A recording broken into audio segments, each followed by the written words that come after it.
Hello and a very warm welcome to all of you, dear viewers, on YouTube, and of course, my dear students from 11B.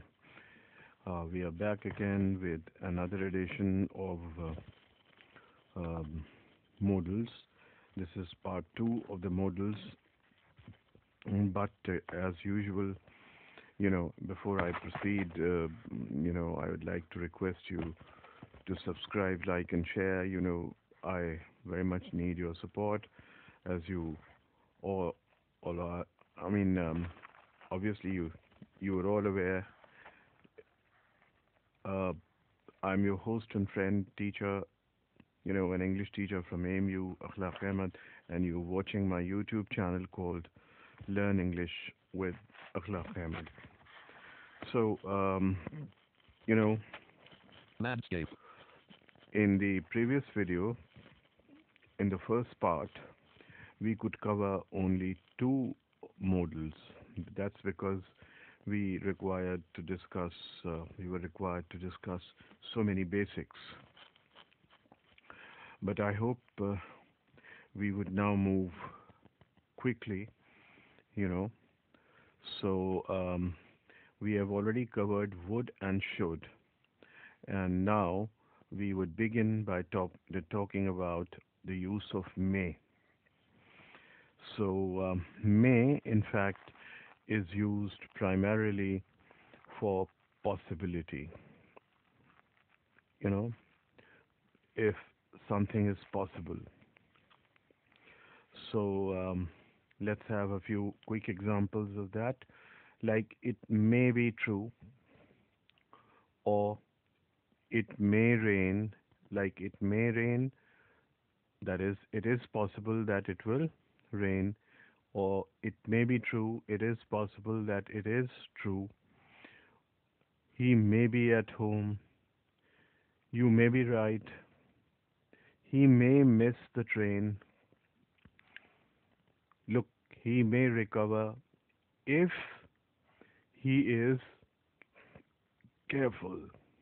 He may recover if he is careful.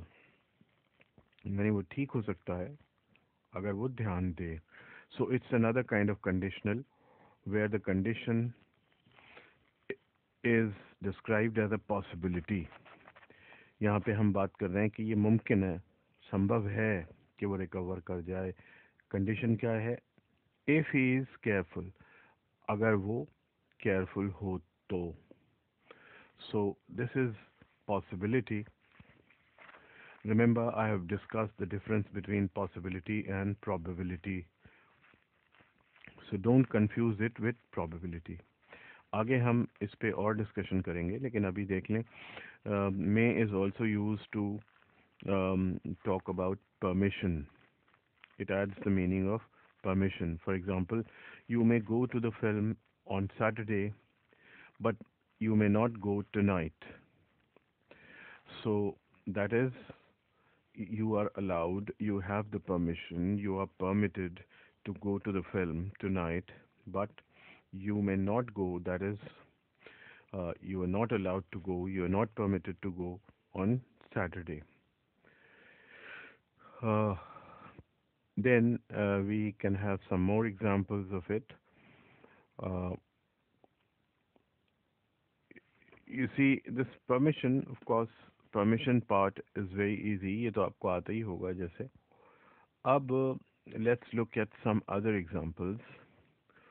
Uh, may is used to form the subjunctive mood. अब यहाँ पे ज़रा समझने की ज़रूरत है. यहाँ पे ये मॉडल तो नहीं होता, लेकिन ये स्ट्रक्चर्स आपको आने चाहिए. तो in subjunctive mood we express wishes and desires with the help of may. For example, uh, may you live happily and long. May you return in safety. May blessings go with you. May success attend you. काश कि तुम्हें कामयाबी मिले, या मेरी दुआ है कि तुम्हें कामयाबी मिले. It also expresses purpose. जैसे मैंने आपको शुरू में एग्जांपल दी थी. We eat that we may live, यानी हमारे खाने का उद्देश्य क्या है? कि हम जीवित रहें. अब दुनिया में कुछ लोग ऐसे भी हैं जो जीवित इसलिए रहते हैं कि खाएं, खूब पेट भर के खाएं, that is a different thing. एक और एग्जांपल देखिए, he flatters that he may win favour. वो चापलूसी करता है इसलिए कि वो दूसरों का फेवर जीत सके। अच्छा, अब इसमें the past as the past tense of may might is used. Might reported speech में, जैसे ही सेड आई मे कम, तो इसको पास्ट में कहेंगे he said he might come. तो एक तो इसका इस्तेमाल यही हो गया। बाकी जिस तरह से मे यूज होता है उसी तरह से माइट यूज होता है। यू नो इसमें पॉसिबिलिटी के लिए ये बहुत ज़्यादा यूज़ होता है, परमिशन के लिए तो यूज़ ज़्यादा नहीं होता। लेकिन मैं आपको 4 एग्जांपल्स दे रहा हूँ, इससे आपको सीखने को मिलेगा मे और माइट का यूज़। देखिए,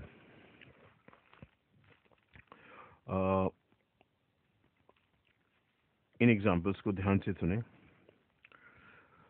John may be at home now and he may leave tomorrow. इन दो जुमलों से हमें ये पता चलता है कि we can use may both for possibility in the present and possibility in the future. John may be at home now, this is present, and he may leave tomorrow, this is future. It is possible that he may leave tomorrow. अब इन दो जुमलों को देखें। He might enter college now, this is present, possibility in the present, यानी ये संभव है कि वो अभी कॉलेज में एंट्री मार जाए। He might enter college next year, हो सकता है कि वो अगले वर्ष कॉलेज में आए। तो इस तरह से पॉसिबिलिटी के लिए माइट यूज होता है और सब्जंक्टिव मूड में भी माइट यूज होता है।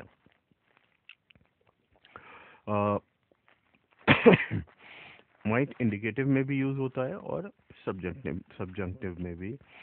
सब्जंक्टिव की एक मिसाल देखिए, might I live to see that day. देखिए, इसको हम यूं भी कह सकते हैं कि may I live to see that day, यानी काश कि मैं उस दिन को देखने के लिए जिंदा रहूं। मेरी दुआ है कि मैं उस दिन को देखने के लिए जिंदा रहूं।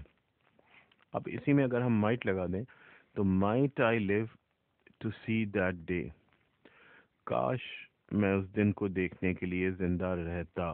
This means that I expect.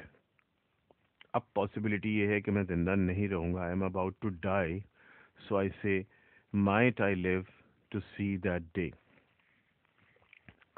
अच्छा, अब इसी तरह से अभी हम थोड़ा सा कुछ और डिस्कशन करेंगे बाद में मे माइट वगैरह को लेके, लेकिन आप ये समझ लें कि माइट और मे दोनों के साथ हैव लगा के इसको पास्ट के लिए भी इस्तेमाल किया जा सकता है।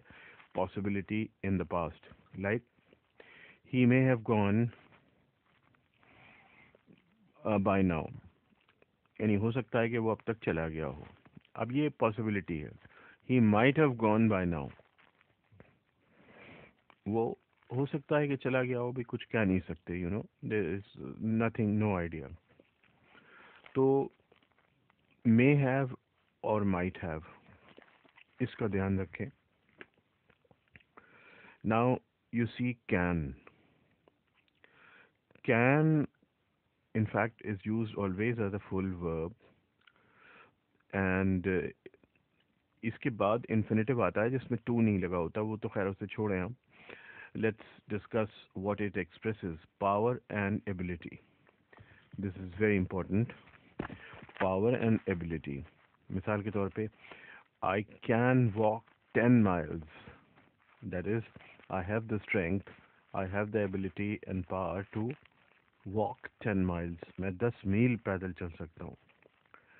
I can work this sum, यानी मैं इस सम को सॉल्व कर सकता हूँ. He can out do every competitor. उसमें इतनी एबिलिटी है कि वो किसी को भी हरा सकता है. आई कैन स्विम. Can you. अच्छा हाँ, इसमें एक चीज़ ये भी ध्यान रखिएगा कि जब हम जुमले के बीच में कैन लाते हैं तो कैन बोलते हैं. जैसे आई कैन स्विम. अब जब क्वेश्चन करते हैं इससे तो कैन के बजाय कैन हो जाता है. Can you. Can you please help me. और I can swim. Can you. Can you. तो ये तलफ़ुज़ में भी फ़र्क आ जाता है, प्रोनाउंसिएशन में भी फ़र्क आ जाता है. परमिशन के लिए भी कैन इस्तेमाल होता है. For example you can go now. अब देखिए, परमिशन के लिए हमने कहा यू मे गो नाउ भी इस्तेमाल होता है. You may go now is a polite way of saying कि भाई ठीक है आप जाइए, जैसे हम कहते हैं ना. लेकिन you can go is a very rude way of saying that you should go. यानी जैसे कहते नहीं है हम अपनी ज़ुबान में कि भाई जाओ जाओ जाओ चलो अपने रास्ते पे जाओ. You can go now. ठीक है तुम जा सकते हो, बहुत बकवास कर ली तुमने. So you can go is a bit rude. In American English it's very rude. In British English also इतना रूड तो नहीं है, मगर हाँ कुड के मुकाबले में रूड है. अब हम कुड ही डिस्कस करेंगे. कुड क्या एक्सप्रेस करता है. Just as can expresses ability in the present, could expresses ability in the past. देखिए, even as a child she could sing well. That is, she could sing. That is, she had the ability to sing uh, even as a child. So the old man tried to walk all the way, but he could not. यानी चूंकि बूढ़ा था तो उसने पूरा रास्ता पैदल चलना चाहता था, लेकिन वो नहीं चल सका, उसमें इतनी एबिलिटी नहीं थी. तो could जो है वो used as the past tense of can in reported speech. Like he said he can come. He said that he could come. ये तो एक सिंपल सी बात हो गई अलग. अब इस एग्जांपल को आप देखें.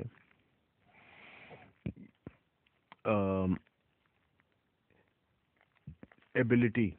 If I could help you I would.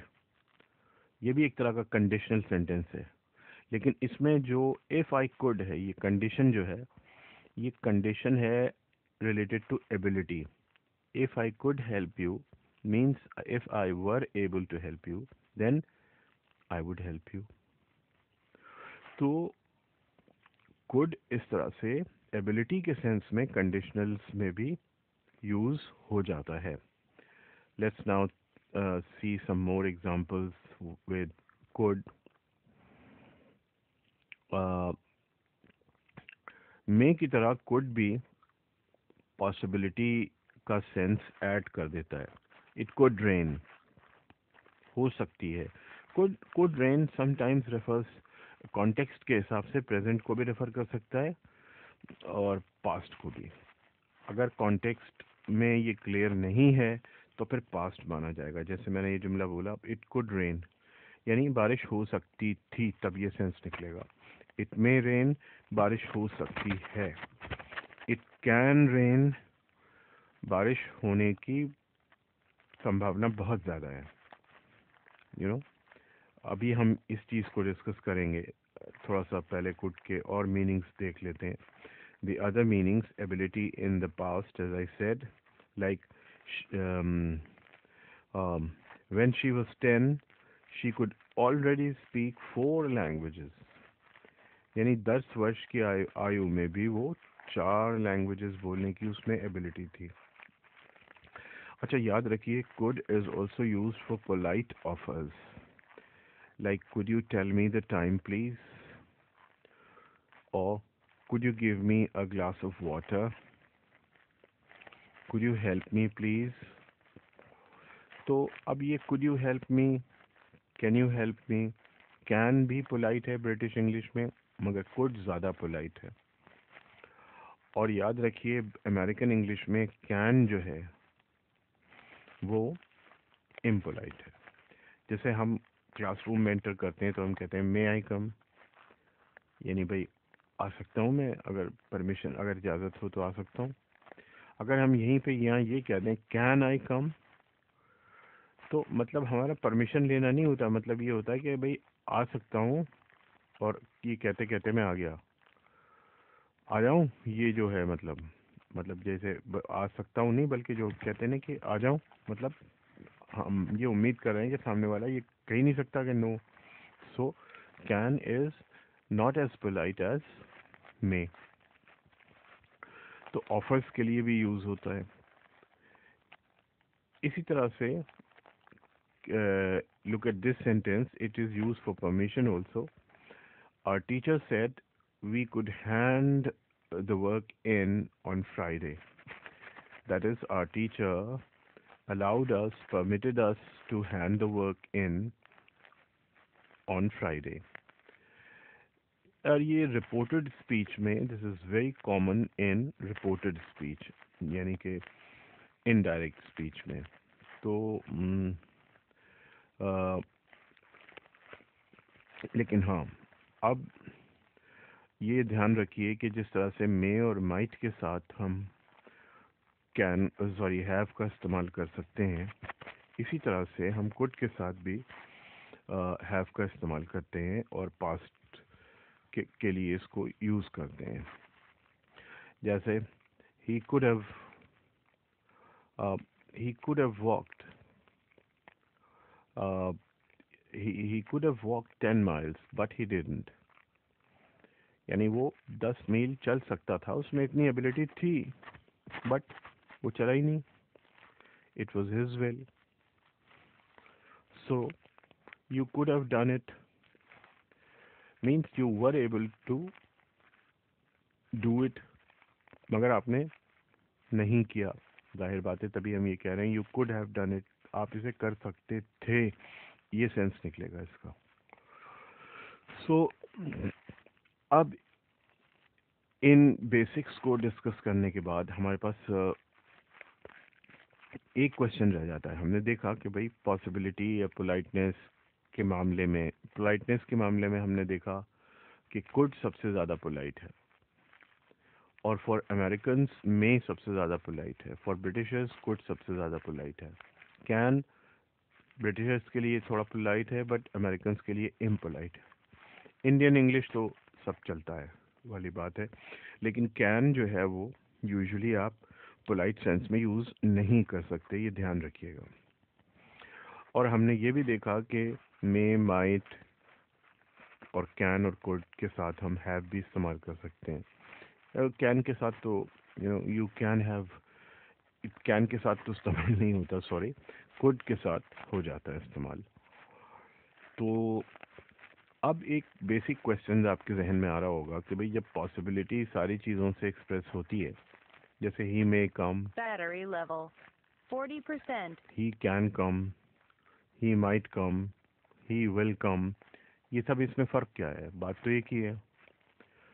तो देखिए, ही may come, he might come, he will कम, जहाँ तक इन तीन जुमलों का सवाल है, तो he may come, it is possible that he may come 50-50. He might come, अब संभावना और कम हो गई, अब ये है कि 20-80 हो सकता है आए, 20% हो सकता है ना आए, कुछ कह नहीं सकते भाई, जैसे लोग कहते हैं ना, नो आइडिया, कंफ्यूज।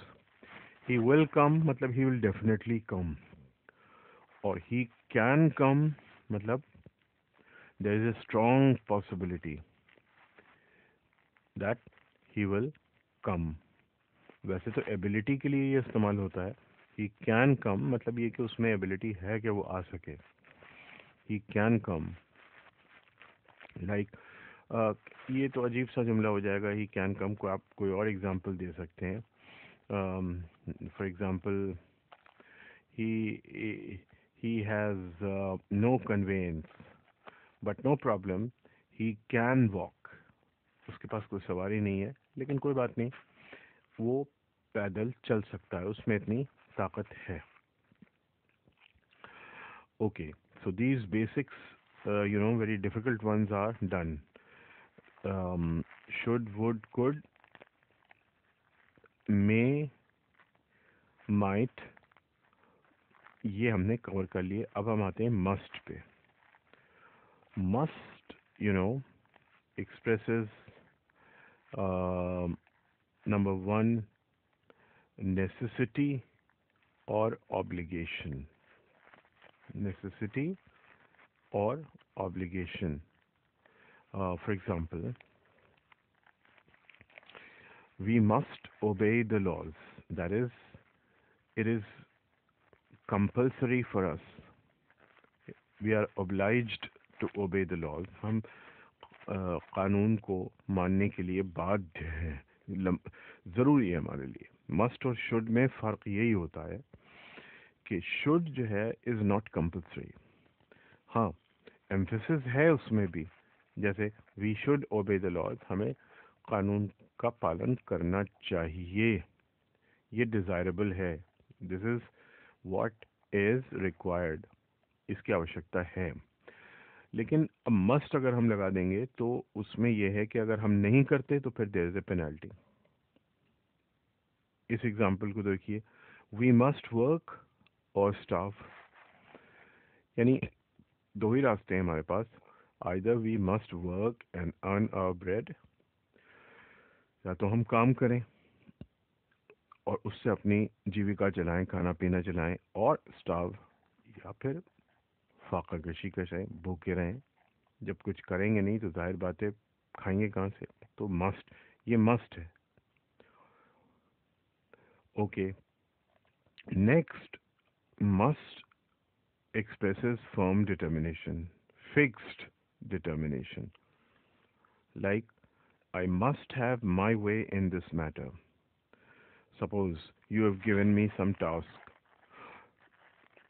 ठीक है, आपने मुझे कोई काम दिया और फिर आपने कहा कि साहब इसको ऐसे करो, ऐसे करो, ऐसे करो, तो I say no, I must have my way in this matter. मुझे मतलब मैं अपनी ही तरह से इसे करूँगा।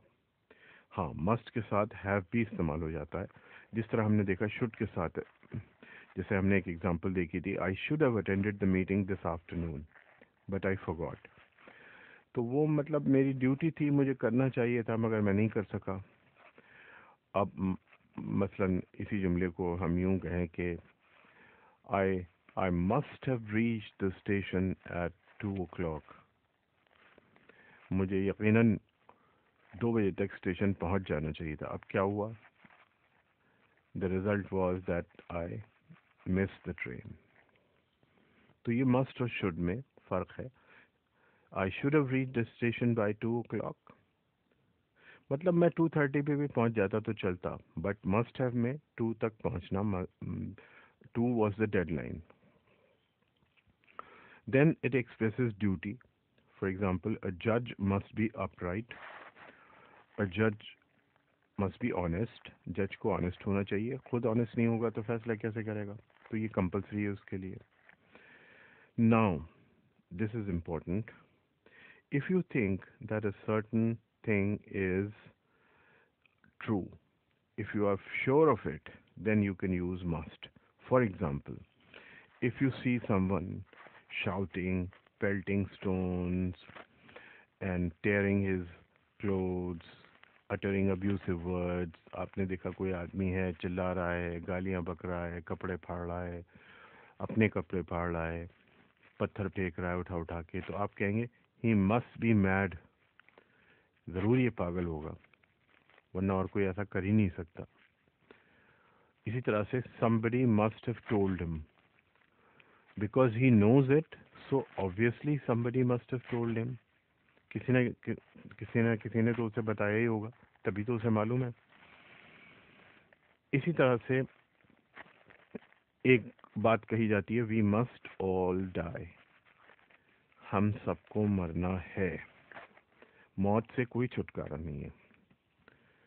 तो मस्ट के साथ हमने देखा हैव भी इस्तेमाल हो जाता है, और ये कंपलसरी है, मस्ट शुड कंपलसरी नहीं है। हाँ, शुड भी ज़रूरी है, should also lays emphasis, should के ज़रिए भी एम्फेसिस होता है। ऐसा नहीं है कि शुड से कोई एम्फेसिस नहीं होता, लेकिन हाँ उतना स्ट्रांग नहीं है जितना कि मस्ट है। मस्ट में तो कोई चॉइस ही नहीं है। अब इसी से मिलता जुलता हम एक और देखते हैं, ऑट। ऑट के बाद यूजुअली टू लगाते हैं, and ought expresses moral duty. For example, we ought to love our neighbours. देखिए, हमारी ड्यूटीज़ अलग अलग तरह की होती हैं। Political duty, social duty. Political duty हमारी ये है कि जैसे for example nowadays we are having elections, so our political duty is that we should cast our vote. That is our political duty. We have a social duty also. That is, we, for example, should not, um, or rather, we should keep the road clean. हमें सड़क को साफ रखना चाहिए. What is this? This is our social duty. क्योंकि अब भाई sanitation नहीं होगा तो उससे सोसाइटी को नुकसान होगा. So anything which is in the benefit of the society, to do that is a social duty. इस तरह से हमारी moral duty होती है. एक हमारा नैतिक हमारा फ़र्ज़ होता है, अखलाकी फ़र्ज़ होता है. जैसे कोई हमारे पड़ोस में रह रहा है तो हम उसका ध्यान रखें, कोई हमारा दोस्त है तो हम उसका ध्यान रखें. तो we ought to love our neighbors. That is, it is our moral duty to love our neighbors. We ought to help him. अब ये एक एग्जाम्पल देखिए, बहुत अच्छी एग्जाम्पल है ये. We do not what we ought. ये पोइटिक है तो ought to नहीं लगाया. We do not what we ought. What we ought not, we do. यानी कि जो हमें नहीं करना चाहिए हम वो करते हैं, जो करना चाहिए वो नहीं करते. Usually we ought not to do it. अगर हमें not लगाना हो तो ought not to do it. ध्यान रखिए, ought और to के बीच में not लगाना है. ought to के बाद not नहीं लगेगा, वो गलत हो जाएगा. हालांकि अब ये यूज़ हो रहा है split infinitive, but it has not yet become standard English, so please avoid it in exams. Okay, next, meaning that ought adds to, we can use ought to with have, जैसे must, should और दूसरे verbs को, इसको भी. For example, we ought to have worked hard. That is, it was our duty to have worked hard, but we didn't, so now we have not succeeded. You ought to have gone. It was your duty to go. The train ought to have left an hour ago, because we know that the train leaves at 2 o'clock and now it's 3 o'clock, so we say that the train ought to have left an hour ago. चला जाना चाहिए था. ये example देखिए. It ought to have been done long ago. It ought, ये passive में है. It ought to have been done long ago. जब हम पैसिव में कहते हैं तो कहते हैं to have been done long ago. अब आगे कुछ लगा दीजिए, by you, by him वगैरह. यानी कि ये तो बहुत पहले हो जाना चाहिए था.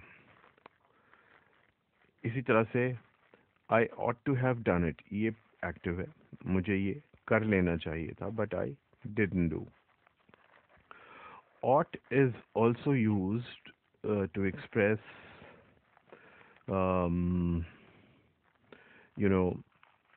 probability. यानी कि जब ज़्यादा उम्मीद हो किसी चीज़ की. For example, if the two teams are playing, A and B, and team A is stronger, so we say that team A ought to win. Team A को जीत जाना चाहिए. वैसे तो अब खेल में कुछ भी हो सकता है, टीम ए अच्छा ना खेले, बुरा खेल जाए, वैसे अच्छी तो टीम ए ही है, so team A ought to win. Now this brings us to word dare. Dare के माने होते हैं, दो मीनिंग्स होते हैं इसके, to have courage and to challenge.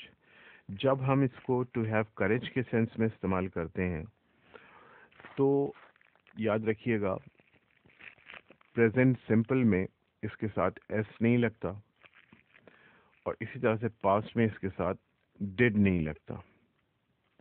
जैसे इन एग्जांपल्स को देखिए, he dare not take such a step, यानी उसकी हिम्मत नहीं है कि वो ये कदम उठा सके। यहाँ पे ही के साथ डेयर्स नहीं लगाएंगे, he dare not take such a step. एक और एग्जांपल देखिए, ही डेयर नॉट कंट्रोडिक्ट मी, यानी वो मुझसे तो विवाद कर ही नहीं सकता, मुझसे डिसएग्री नहीं कर सकता। He dare not do it, वो उसी तरह की एग्जांपल हो गई। डेयर ही से सो, क्या उसकी हिम्मत है कि वो ये कहे? ऐसा भी कर सकते हैं, यानी क्वेश्चन बनाने के लिए। Dare he take such a step, क्या उसकी हिम्मत है कि वो ये कदम उठा सके?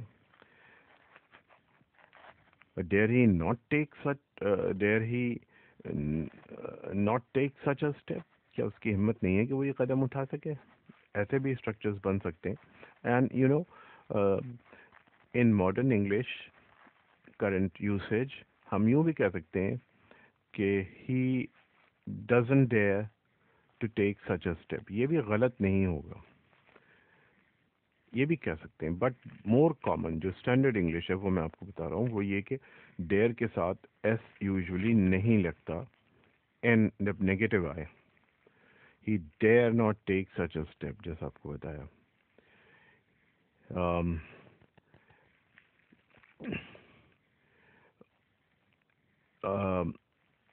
ही dare go there, usually positive में मामला दूसरा होता है। अगर नॉट नहीं है तो he dares to take such a step, यानी वो उसमें हिम्मत है कि वो इस तरह का कदम उठा ले, हिम्मत कर सकता है। He dares to take such a step. तो पॉजिटिव में जब ये आता है तब इसमें एस लग सकता है, ये ध्यान रखिएगा। अच्छा, ओल्ड इंग्लिश में डेयर का पास्ट टेंस डर्स्ट हुआ करता था, DURST, but now we use dared, DEARED, dared. मिसाल के तौर पे इन एग्जाम्पल को देखिए,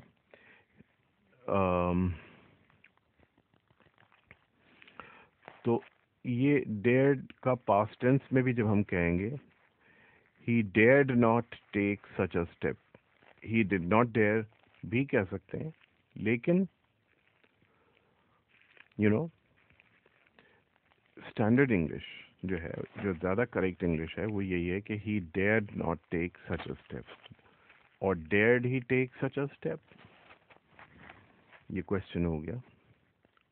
तो ये तो स्ट्रक्चर्स वो हैं डेयर के, you know, when you use it in the sense of to have courage, but when you use it in the sense of to challenge, चुनौती देना, किसी को चैलेंज करना, तब फिर डेयर का के जो वो जो यानी स्ट्रक्चर्स हैं वो बिल्कुल नॉर्मल हो जाते हैं।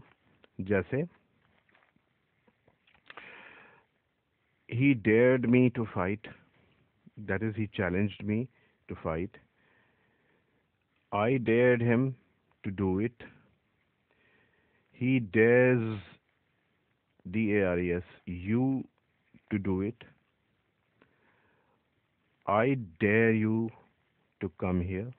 ये सब जो है वो चैलेंज के सेंस में है। I dare say का इस्तेमाल होता है मीन्स शायद, और let me say, that is I dare say he is right, perhaps he is right. Now this brings us to need. Need, you know, refers to obligation, यानी जिसे हम कहते हैं कर्तव्य, need.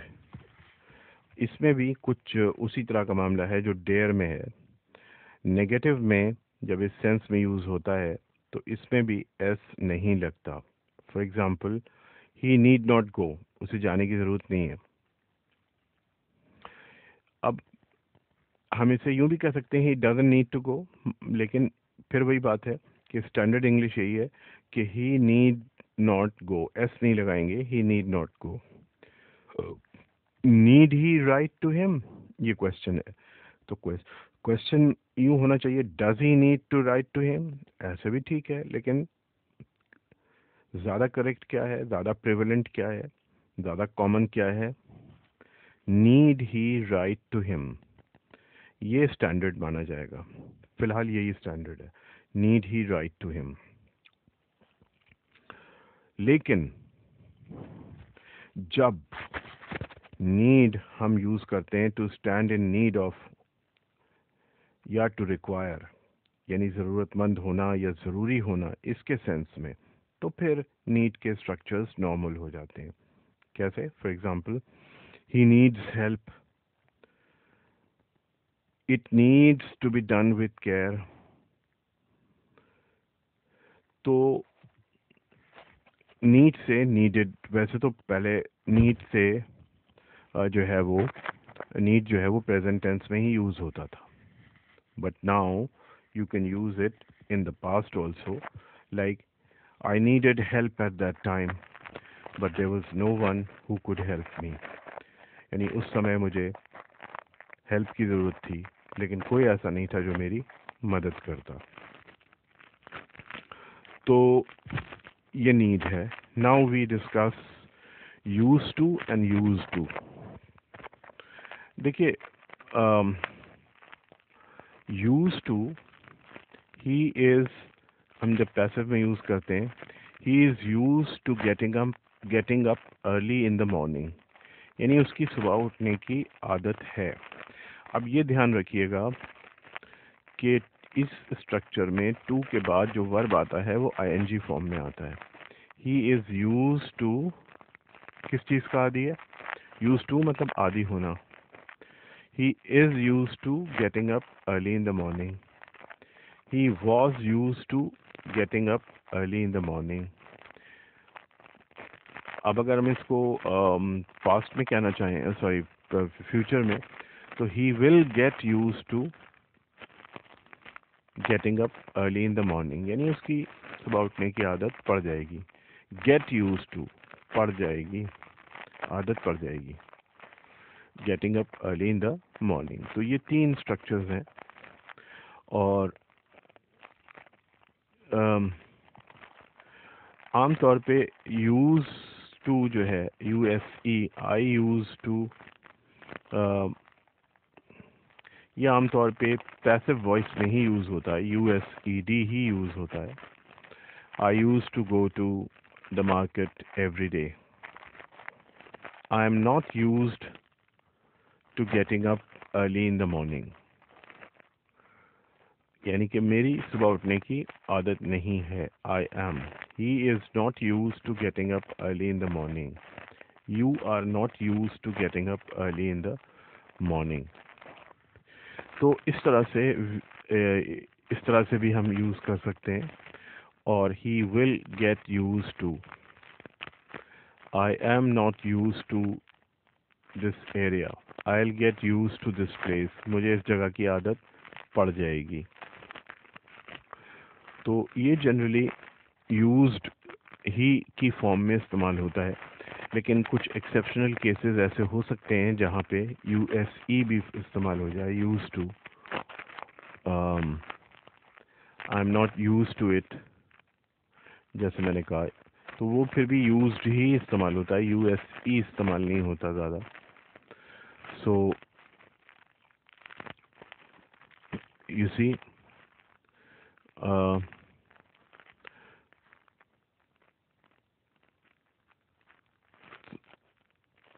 so used to is just one, let us say, it's not two, क्योंकि use to का इस्तेमाल आमतौर पे पैसिव वॉइस में ही होता है, यूएसईडी। और हैबिचुअल एक्शन के लिए इस्तेमाल होता है, जैसे के लिए जिसके लिए आपको वुड बताया, आपको जैसे पहले वुड बताया था, जैसे ही वुड डू इट, वो ये करता था। तो इसी तरह से वो तो पास्ट में है। अब ये यूज टू के साथ डिफरेंट वर्ब्स लगा के, आई एम यूज टू, मुझे आदत है, ही इज़ यूज टू, उसे आदत है, he will get use to, उसे आदत पड़ जाएगी, यू नो। यूज टू के बाद जो वर्ब आएगा वो आमतौर पे ING फॉर्म में आएगा, he is use to getting up early in the morning, जो आपको बताया। सो यू सी, ये यानी USE जो है, ये रेयर केस में यूज़ होता है। सो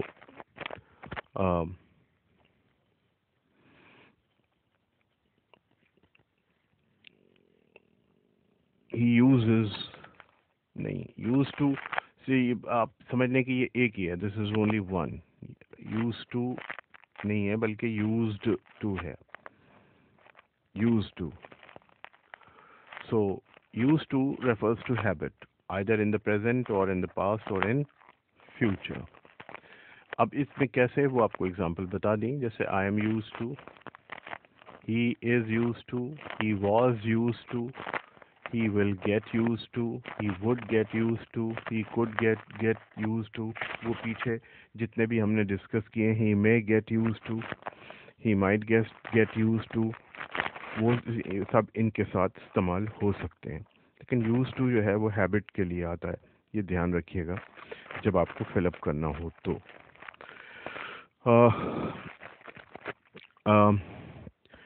यूज टू के बाद हम नाउन भी रख सकते हैं, ही, और वर्ब भी रख सकते हैं। He will get use to, for example the place, he will get use to the season, उसे मौसम की आदत पड़ जाएगी। वर्ब भी रख सकते हैं, वो ING फॉर्म में रखेंगे, जैसे he is not use to walking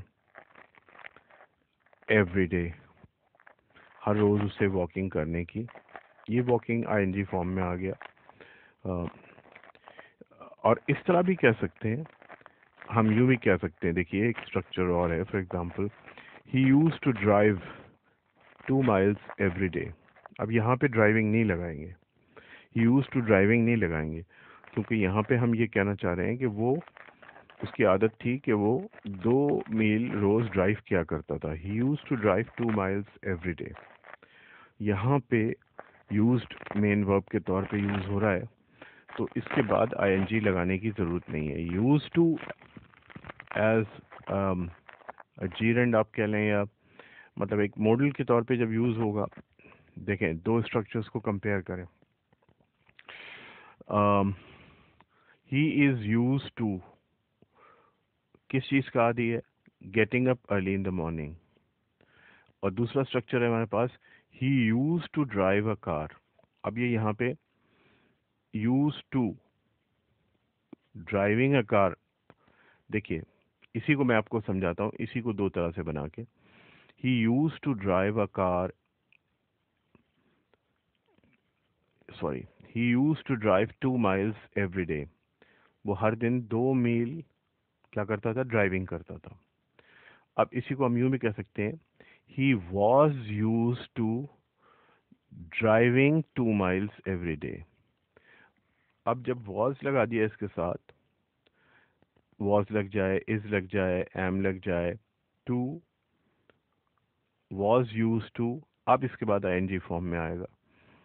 तो इस वजह से he use to drive a car, he use to get up, अगर हम ऐसे कहें, he use to get up at 5 o'clock every morning, मतलब वो हर रोज 5 बजे सुबह उठा करता था। इसी को हम यूं कह सकते हैं, he was use to getting up at 5 o'clock every morning. समझ में आ रही है बात? He use to get up at 5 o'clock every morning. एक स्ट्रक्चर तो ये हो गया।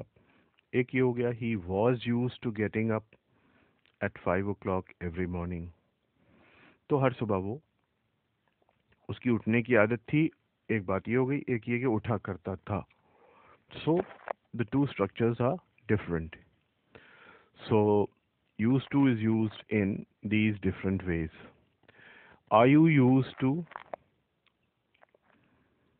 getting up early in the morning? क्या आपको सुबह उठने की आदत है?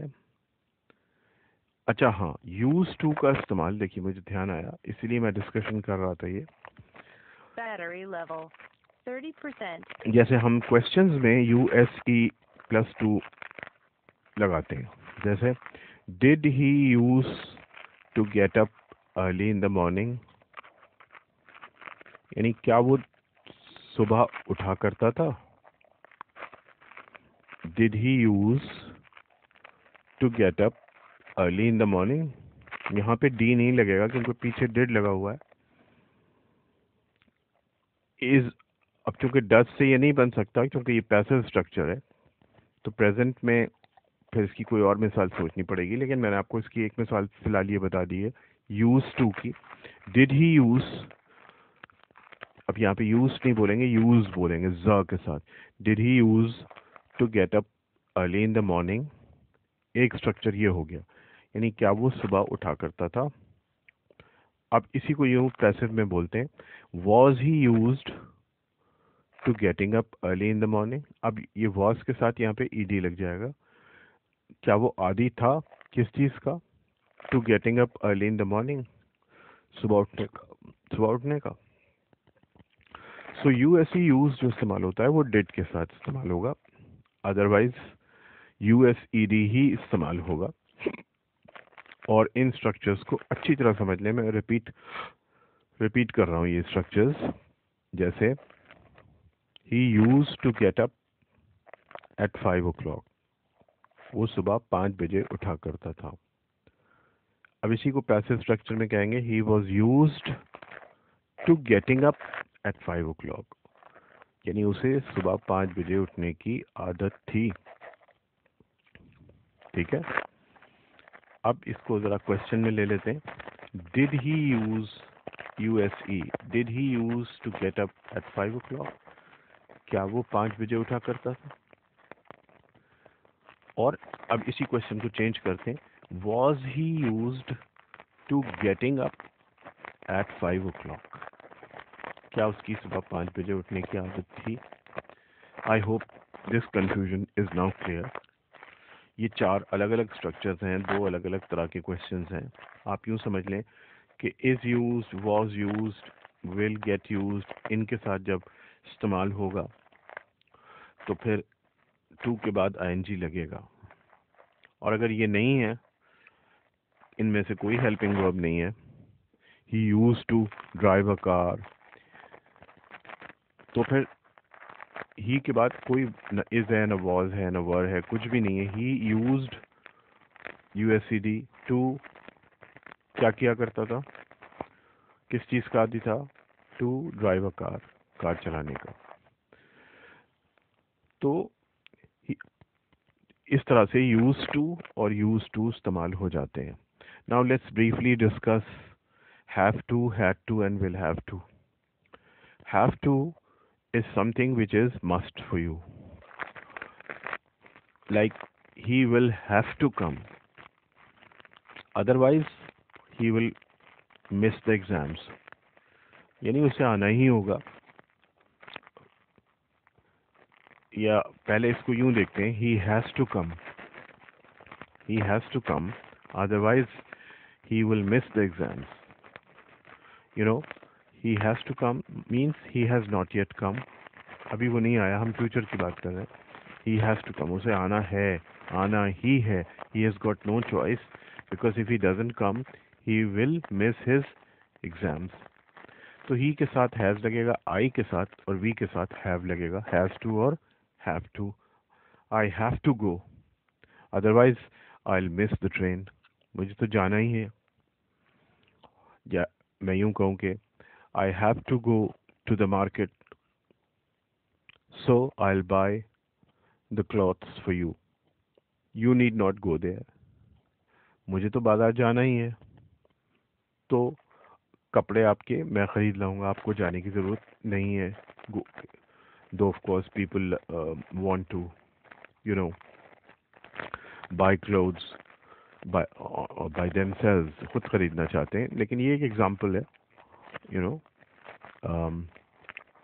जैसे आप जिक्र करें कि भाई मैं फला जगह जा रहा हूँ, मुझे कोई चीज़ खरीदनी है, तो आप कहेंगे नहीं नहीं मुझे तो वहाँ जाना ही है, मैं लेता हूँ. So I have to go to the market, I will bring the कुछ भी कह लें medicine for you. So you see, have to, जाना है. अब जाना है यानी आई हैव टू गो, मतलब I have not yet gone, मैं फ्यूचर की बात कर रहा हूँ. तो यही स्ट्रक्चर काफ़ी है, लेकिन इसमें विल हैव भी लगा लेते हैं लोग.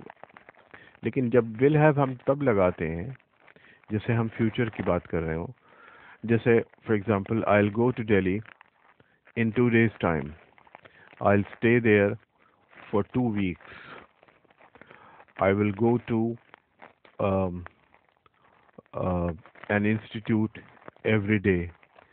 I will also have to go to a restaurant. मुझे रेस्टोरेंट भी जाना पड़ेगा. अब ये मैं सारा कुछ फ्यूचर में ही बता रहा हूँ. You know, I repeat, I will go to Delhi in 2 days time. मैं 2 दिन में दिल्ली चला जाऊंगा. I will stay there for 2 weeks. मैं वहाँ 2 weeks रुकूंगा. I will go to an institute every day. मैं हर रोज़ एक इंस्टीट्यूट में को जाऊंगा, you know, to receive education या जो भी कुछ हो. मगर अब उसके साथ साथ I will have to go to a restaurant to take food. मुझे खाना खाने के लिए एक रेस्टोरेंट जाना पड़ेगा. मतलब मेरे पास कोई चॉइस नहीं है. ऐसा नहीं है कि मेरे पास वहीं जहाँ पे मैं स्टे कर रहा हूँ वहाँ पे फूड आ जाए. No, I will have to go to a restaurant to take food. तो अब यहाँ पे हैव टू यूज़ नहीं करेंगे, विल हैव टू यूज़ करेंगे. तो हैव टू भी यूज़ होता है to talk about future, but will have to जब हम सारे ही फ्यूचर का डिस्क्रिप्शन कर रहे हैं, आगे आने वाली 4 5 6 बातों का जिक्र हम करें, यानी we are talking about 4 or 5 or 6 events that are going to take place in future, and then we say that something will happen definitely, तब हम will have to का इस्तेमाल करेंगे. Finally, I repeat my examples. I will go to Delhi in 2 days time. I will stay there for 2 days. I will go to I will stay there for 2 weeks. I will go to an institute to receive training, but I will have to go to a restaurant to take food every day. हर दिन मुझे खाने के लिए restaurant जाना पड़ेगा. I'll have no choice there. जबकि has to या have to means he has to come, otherwise he'll miss the exams. I have to go to market, so I'll bring the medicine for you. तो ये तो अभी की बात हो गई ना. ये तो this is near future. This is something that you know is going to happen in near future, in say an hour or two. तो नियर फ्यूचर में जो चीज़ हो रही हो वहाँ पे हम प्रेफर करेंगे हैज़ टू और हैव टू. और जो फ्यूचर का डिस्क्रिप्शन हो वहाँ पे अगर कोई चीज़ मस्ट हो तो will have to. So I hope you now understand has to, have to, and will have to. These are also used sometimes as modals. So these are modals for you. We have completed our discussion on modals. If you have any questions, Uh, I'll add my WhatsApp number to the description of this video, both the videos, part 1 and part 2. You can ask it and wait for answers. And my students, that is 11B students, if you have any problems, you can, of course, come up with the problems in a voice note on your WhatsApp group. So,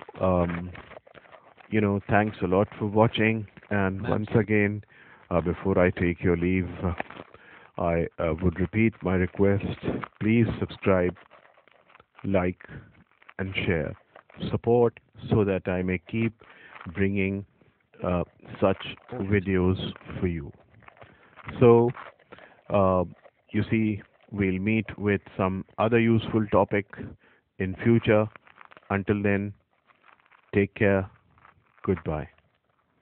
Stop recording video.